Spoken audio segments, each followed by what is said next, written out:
আমি বোধহয় একমাত্র লেট লতিফ যে ঈদের ব্লগ এখন আপলোড দিচ্ছে।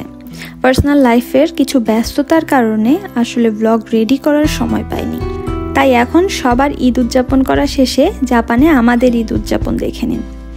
এই ব্লগটা ঈদের দিনের না, এটা হচ্ছে আমাদের ঈদের প্রোগ্রামের ব্লগ। ঈদের প্রোগ্রামটা সবাই মিলে একসাথে উইকেন্ডে উদযাপন করেছিলাম। আমাদের পাশের শহরের একটি দাওয়াতে আমরা এই প্রোগ্রামটা অ্যাটেন্ড করি। সকাল সকাল সবাই মিলে চলে যাই আমাদের গন্তব্যস্থলে।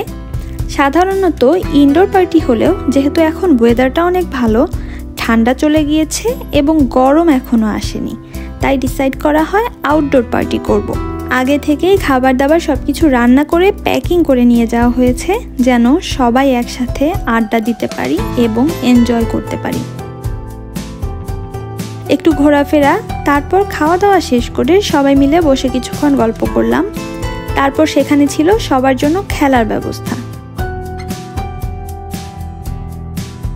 সবাই মিলে একসাথে ঘোরাফেরা করে দিনটা খুবই এনজয় করি।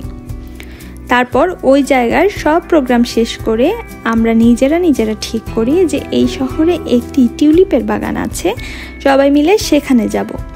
তারপর প্রায় সন্ধ্যার একটু আগে আমরা টিউলিপ বাগানে যাই। সেখানে অল্প কিছুক্ষণ ঘোরাফেরা করে যে যার যার বাসায় চলে যাই। জাপানে সাধারণত ইনডোর প্রোগ্রাম হওয়াতে যখনই আউটডোর প্রোগ্রামগুলো হয় আমরা সবাই খুব বেশি এনজয় করি জিনিসটা। আলহামদুলিল্লাহ, খুব ভালো একটি দিন কেটেছে।